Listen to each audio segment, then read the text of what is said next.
very last pick as well. We're going to see a couple of Purifies coming out inside the Todak.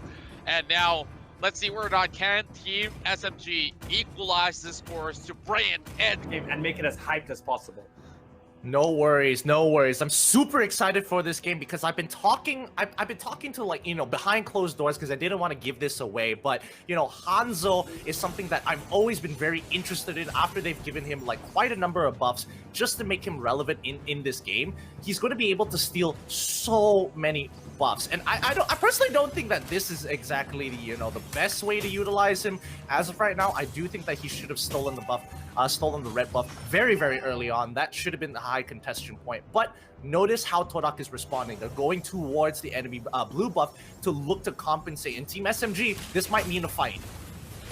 Oh yeah, speaking of fight here, Ata, first one to be caught out right here. Does not look all too great for them, and they will eventually have to give this one away to Todak as they actually reap so much rewards. But in terms of goal, not too different for now.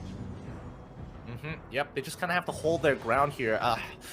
I mean, SMG, I definitely would have liked to see something else from SMG, but that's fine so far. They don't really get too much off of this for either side. But now a free kill. Reisha is going to go over to the side of Todak as E1 gets a really, really good catch there.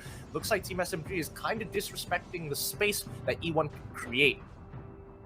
Yeah, it seems like he hasn't been moving all too much, though. Like, I'm not too sure what exactly was going on right there, but Reisha definitely has to pick himself up.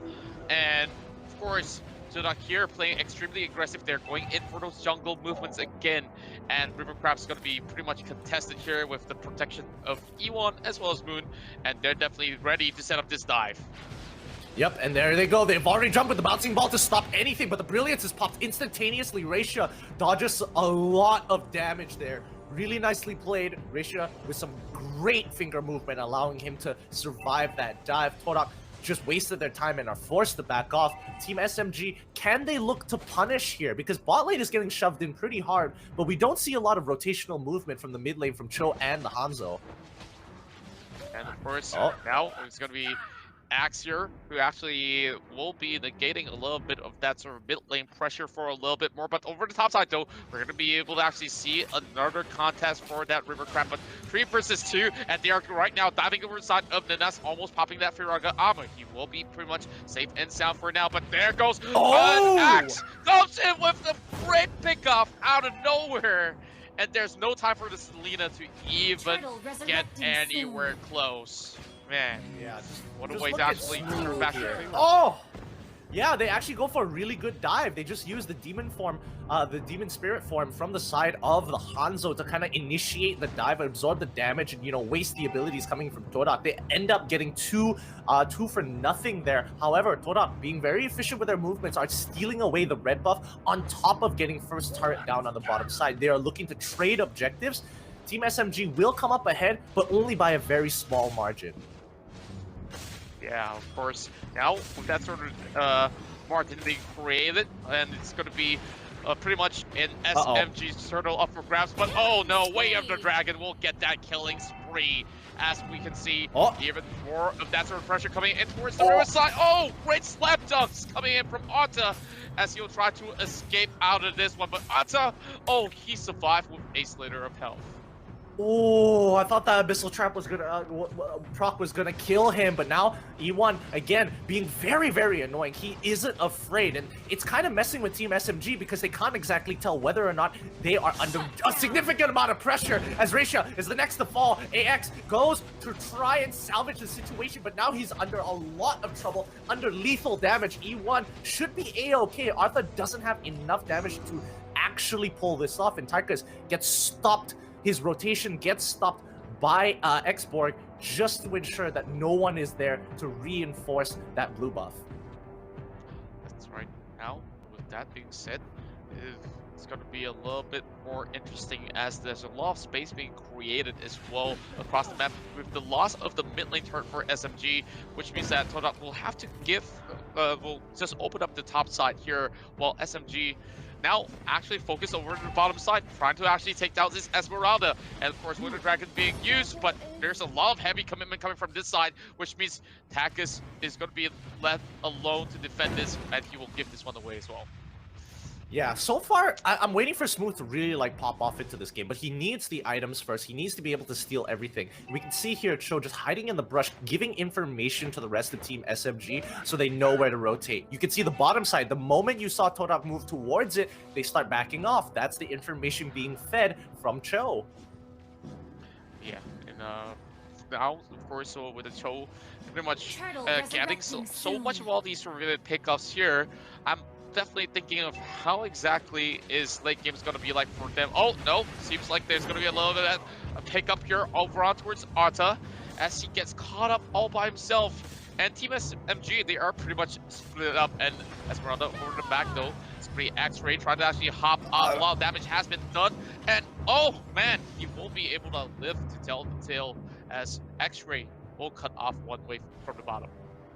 Yeah, there's nothing much they can do at this point in time, and now Team SMG trying their very best to kind of salvage the situation as Torak now in very clear lead in this game. 2k ahead, more turrets, three more extra turrets than Team SMG, and so far Team SMG are playing the more passive route. They're waiting for Torak to make a mistake, but Torak, it's not that like they don't make mistakes, it's just that they're controlling the tempo really well, and now they get the catch onto Arta. They pull Arta, tries to pull him away from the team. He does survive. Chiku isn't able to finish off AX, but Nanas coming in with a big flicker, the last insanity. Nanas trying to secure the kill onto Smooth. It means that he's gonna go down here, and he's also going to lose his immortality as well, putting him on a 20-second death timer. They trade 1 for 1. However, I do think this is more beneficial for Torak.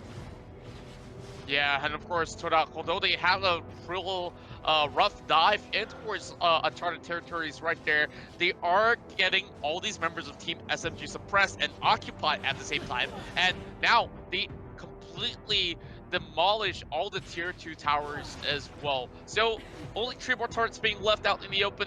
Although the kill score seems pretty much even, the goal is apparently not. Torak has already purchased a lot of all these items, and of course, thank you very much, observers, for some pretty interesting view. Yep, I really love that, you know, that low down angle to really see the perspective of the heroes. But yeah, so far Torak has basically been getting leads off of objectives and just stealing buffs away from Team SMG. Like, Torak right now is just being more efficient in their movements and pathing in comparison to Team SMG, who is kind of just responding. Now that they don't have the tempo, they can't really force too many plays. And people have to understand that without tempo, you don't really get much of a say in where to pick your fights. Oh, exactly. This is big. Nanas gets chunked all the way to the back, and Nanas, he's gonna be going down instantaneously. However, AX is gonna be the next to trade. They're just trading 1 for 1 every single time. And looking at the trade here, Rise being forced to pose. Oh my, look at the damage. Instantly wiping out the floor as Takis gets bursted with a 1-2 tap. That was it's like too much. That was too much damage coming out in the blink of an eye. Yeah, I totally agree with you. There was a lot going on the screen at once. Like, a lot of ultimates have been blown here, but you know, the main targets, Reisha and Smooth, are still alive. Reisha is still extremely strong. He has 4 kills and Impure Rage. He didn't decide to go for the, you know, Magic Worship or even the Mystery Shop to get items faster. But I think, you know, if Team SMG can kind of drag out this game long enough, they might have a really good chance at taking this game away.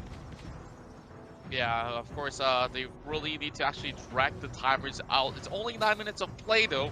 So, Smooth actually getting himself an endless battle, which is going to be a great news. But, you know, the point of getting that Hanzo is to actually get some great sort of takedowns there from quite afar, as well as going in for split pushes or assassinations. Now, Torak is not allowing that to happen all too much. But, of course, now it's going to be AX here that finds both Moon as well as E1, but all the access in towards the jungle has been denied by just these 2 members guarding this point.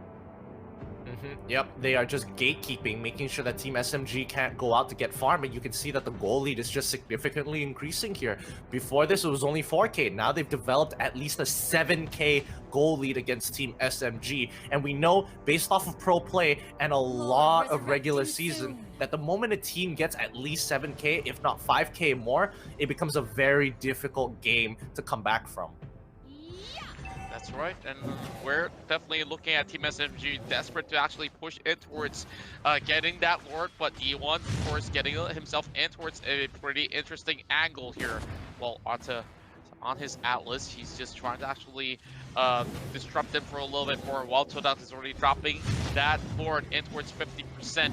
Now they're choosing to actually let go. They know it's a little bit too late, and they've got bigger fish to fry over the top side.